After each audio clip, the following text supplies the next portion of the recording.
A quarterly earnings report can record that a company is growing and still say nothing about whether that growth will hold. Semiconductor Manufacturing International's first quarter 2026 filing does exactly that. It records revenue near 17.5 billion yuan, a foundry expanding under sustained export restriction and guidance promising further acceleration. What it does not record is the single number that would settle the competitive question the market spent an afternoon asking. Read this filing once, and it describes a company gaining ground. Read it again against its omissions, and it describes a company whose sealing the document has been careful not to name. Revenue near 17.5 billion yuan, up roughly 8% from the same period a year earlier. The filing establishes that plainly, and in the narrowest sense, it is accurate. Semiconductor Manufacturing International is larger than it was. Monthly wafer capacity has climbed past 1 million 8-inch equivalents.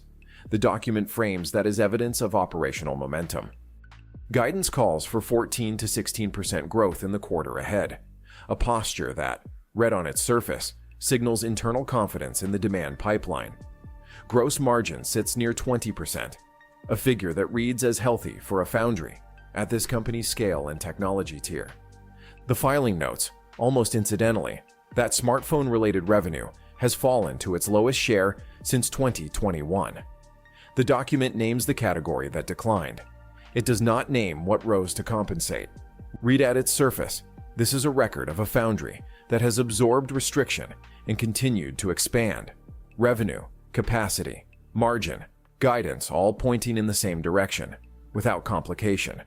Reading the same filing again, the most important quantity is the one it never states.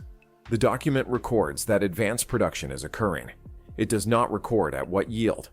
Yield is the efficiency ratio that translates wafer starts into sellable output. A foundry running at 40% yield and a foundry running at 80% yield can post identical revenue lines if the lower yield operation compensates with volume. The filing's silence on yield means the revenue figure is an output that cannot be decomposed from the public record alone. That omission is routine in the industry, which is precisely what makes it load-bearing here. The document cannot be faulted for omitting it, and yet the omission absorbs the entire competitive question the analysts were circling on the earnings call. The report does not segment revenue by node. It does not say what proportion of that 17.5 billion yuan figure came from the 7-nanometer capacity that the company is reported to be doubling. A foundry doubling a high-value node line and a foundry doubling a mature node line can produce the same top-line growth number. The filing does not distinguish between those two stories. This is standard segment reporting practice, not evasion in the ordinary sense. What makes it notable is that the silence falls precisely on the quantity every analyst in that call was triangulating around. The document records growth. It declines to say where in the stack that growth is occurring. The 20% gross margin is stated as a net figure. The filing records what margin remains after cost of goods sold. It does not say how much of that cost is attributable to wafer loss at the advanced node. A foundry absorbing high scrap rates during yield improvement would still post a positive margin if volume and pricing compensated. The filing cannot distinguish a margin earned through efficiency from a margin earned through volume compensation for a line still in yield ramp. Think of it the way you think about a bakery's flour-to-bread ratio. A record number of loaves sold in a quarter tells you something about demand and nothing about how much flour ended up in loaves that came out wrong. The top line records what shipped. It does not record what was lost on the way to shipping. The document records the outcome. It does not record the mechanism, and for a company in the middle of scaling an advanced node, mechanism is the question. The decline in smartphone-related work to its lowest share since 2021 appears in the filing as a data point, not a subject of discussion. The document names the category that fell. It does not name what category rose to fill the space. An omission of category is also an omission of customer type, which is also an omission of demand origin. The filing cannot tell you whether that shift reflects domestic industrial procurement, inference chip demand, or something else. The document records a compositional change and then goes silent about its composition. The reader is left with the fact of substitution and none of the identity of the substitute. The filing establishes a distance, Taiwan Semiconductor still outyields Semiconductor Manufacturing International. By a margin, the filing declines to measure. That phrasing is precise. The record does not claim parity, does not claim approach, simply does not name the gap. A document that records accelerating revenue, expanding capacity, and improving guidance while declining to name the yield gap has made a choice about which metric carries its argument. What the filing carries is the growth story. What it does not carry is the efficiency story.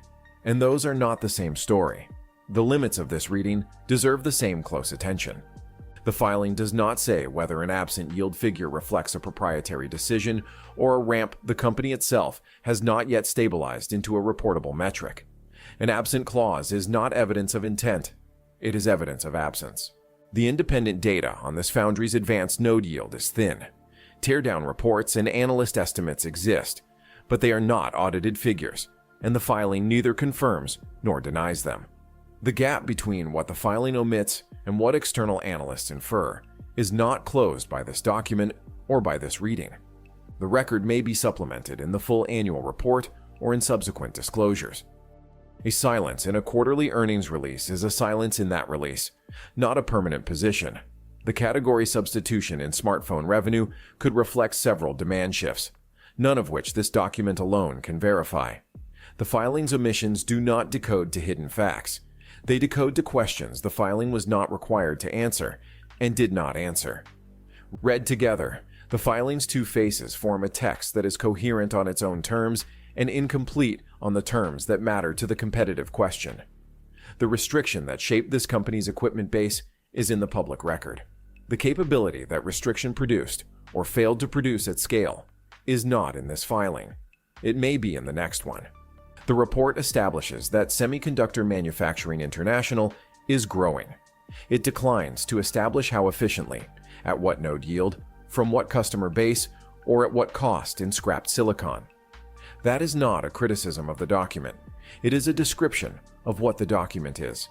And what it is not is a text that settles the competitive question. The document says the number went up. The number the document refuses to print is the one that would say whether up is enough. The next filing to read closely may be the one that breaks out node-level revenue for the first time, or the one that pointedly does not. Again, either way, the omission will be the evidence. What document do you think carries the next line of this record? If that is the kind of close reading that interests you, subscribe and turn on notifications. The next document is already in the queue.